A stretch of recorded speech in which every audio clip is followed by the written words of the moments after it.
ओम शांति। आदि रत्न।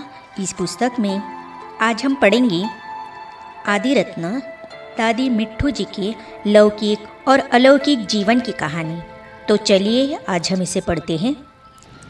आप 14 वर्ष की आयु में माता पिता सहित यज्ञ में समर्पित हुई। आपको अव्यक्त नाम मिला गुलजार मोहिनी।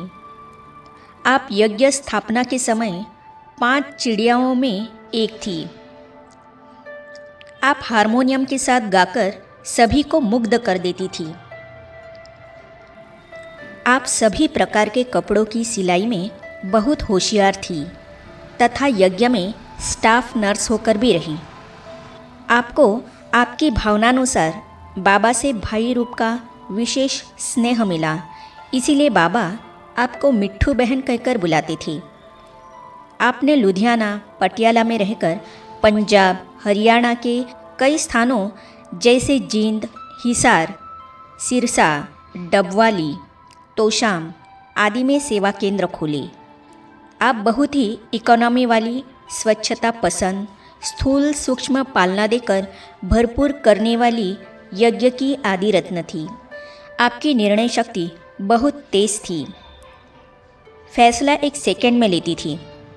आपने 3 मार्च 1983 में पुरानी देह का त्याग कर बाप दादा की गोद ली। जिन सेवा केंद्र की निमित्त संचालिका ब्रह्मा कुमारी विजय बहन दादी जी के बारे में इस प्रकार सुनाती है।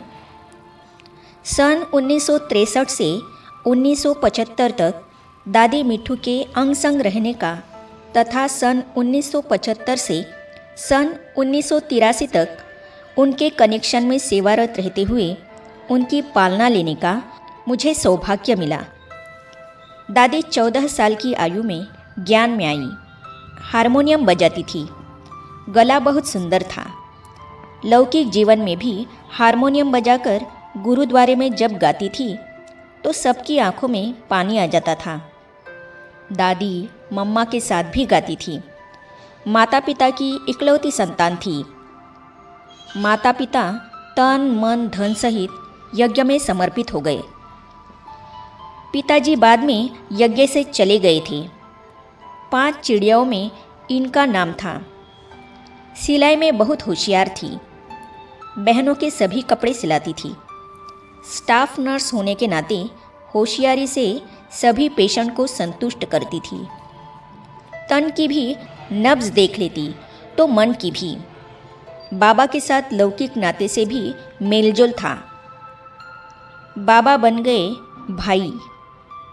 मिट्ठू दादी का जन्म उनके माता पिता के 14 साल के इंतज़ार के बाद हुआ। सभी की आश थी कि बच्चा हो और मिट्ठू दादी का जन्म हुआ। जब वे यज्ञ में आई तो उन्होंने बाबा को कहा कि बाबा, मुझे भाई नहीं है। बाबा ने उन्हें श्री कृष्ण का साक्षात्कार कराया और कहा, मैं तुम्हारा भाई हूँ। बाबा ने उनकी भाई की आश पूरी की। इसके बाद बाबा ने सदा ही उन्हें मिट्ठू बहन कहकर संबोधित किया। बाबा की रमणीक बात, जब हम लुधियाना में थे तो बाबा दादी से गर्म कपड़े मंगवाते थे, जुराब, मफलर, मंकी कैप आदि। एक बार दादी ने ऐसे बहुत से कपड़े भेज दिए और बाबा को कहा, बाबा, मैंने सैंपल भेज दिए, फैक्ट्री में जाकर देखा नहीं। तो बाबा ने कहा, बुरके वाली बीबी हो क्या जो देखा नहीं। इस तरह बाबा ने दादी से बड़ी रमणीकता से बात की। दादी यज्ञ के अनेक प्रकार के कारोबार में आगे आती थी। दादी योग में पावरफुल दृष्टि देती थी। डेड साइलेंस में ले जाती थी। आत्मिक दृष्टि से देखने का अभ्यास पक्का था। दादी का त्याग तथा तपस्या बहुत थी। सादा जीवन था। दादी चंद्रमणि, दादी मनोहर तथा दादी मिट्ठू पंजाब की सेवाओं में स्नेही सखियों के रूप में रहे। छोटी सी बात के माध्यम से शिक्षा दी। दादी जी में निर्भयता का विशेष गुण था। बहादुर दिल वाली थी। पुरुषत्व के संस्कार थे। सभी भाई बहनें उन्हें भाई जैसा मानते थे। निर्णय शक्ति, परखने की शक्ति उनमें बहुत ज़्यादा थी। मैं तो छोटेपन में ही दादी जी के पास आ गई थी। उन्होंने हमें बचपन से ही माता पिता जैसी पालना दी। उन दिनों सारा किचन का काम चूल्हे या अंगीठी द्वारा होता था। तो दादी ने मेरे से कहा कि चूल्हे को मिट्टी लगाओ। मैंने कहा, दादी जी मैंने तो कभी मिट्टी नहीं लगाई। तो दादी ने कहा, झाड़ त्रिमूर्ति क्या पहले समझाया था? समझने से सीख गई ना। इस प्रकार दादी ने छोटी सी बात के माध्यम से शिक्षा दी कि हमें किसी सेवा में ना नहीं करना चाहिए। हर कार्य में कहना है हाँ जी, आप सिखाओ तो हम ज़रूर करेंगे। इस तरह पालना देते आगे बढ़ाया। जब हम किसी को कोर्स कराते और बाद में जब भोजन पर बैठते तो दादी जी पूछते थे, आज आपसे क्या प्रश्न पूछे और आपने क्या उत्तर दिए। फिर अगर कोई गलती होती तो हमें समझाते थे कि किसी प्रश्न का कैसे उत्तर देना है। मंथन करना सिखाया। इसी तरह मुरली की भी हर पॉइंट पर मंथन करना सिखाया। एक एक सिद्धांत को सिद्ध करने के लिए 2 ग्रुप बना देते थे। जैसे कि परमात्मा सर्वव्यापी नहीं है, यह सिद्ध करना है। एक ग्रुप कहता सर्वव्यापी है, दूसरा कहता नहीं है। इसके ऊपर मंथन करना सिखाते थे। इसी तरह अन्य प्रश्न जैसे कि गीता का भगवान कौन है तथा मनुष्य के 84 जन्म कैसे आदि पर मंथन करना सिखाया। साकार बाबा की जीवन के अनेक दिव्य अनुभव व यज्ञ की हिस्ट्री सुनाकर हमें मजबूत करते रहते थे। हिसार सेवा केंद्र की निमित्त संचालिका ब्रह्मा कुमारी रमेश बहन दादी मिट्ठू के बारे में अपना अनुभव इस प्रकार सुनाती हैं। सन 1975 में मिट्ठू दादी से मेरा संपर्क हुआ। मैं चंडीगढ़ से मधुबन में आई थी। बड़ी दीदी मनमोहिनी ने मुझे मिट्ठू दादी के हवाले कर दिया। मिट्ठू दादी ने 3-4 दिन पटियाला में रख मुझे हिसार सेवा केंद्र की जिम्मेवारी सौंप दी और सबसे पहले सेंटर को सेट करने की कला सिखाई। यज्ञ की एक एक वस्तु की संभाल, एक एक भाई से स्नेह तथा आत्मिक दृष्टि से बात करना सिखाया।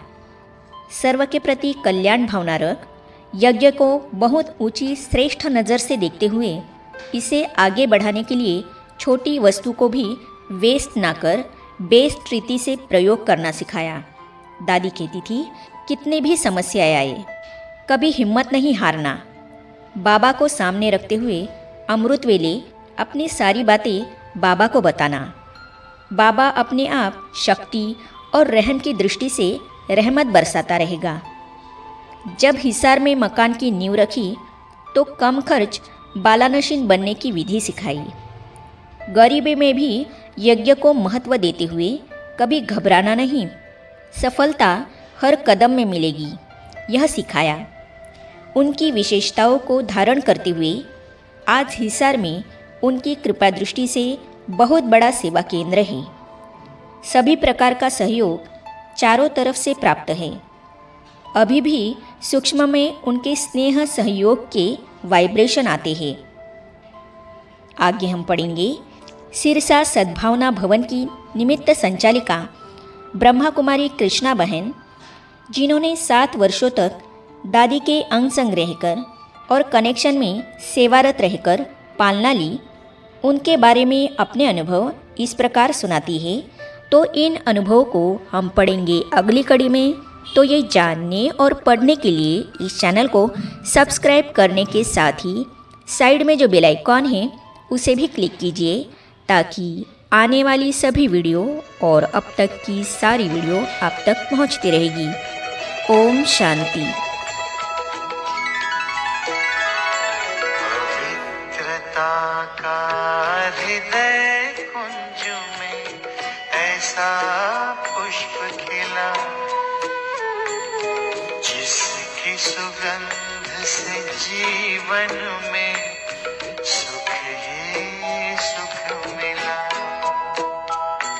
पवित्रता का हृदय कुंज में ऐसा पुष्प खिला, जिसकी सुगंध से जीवन में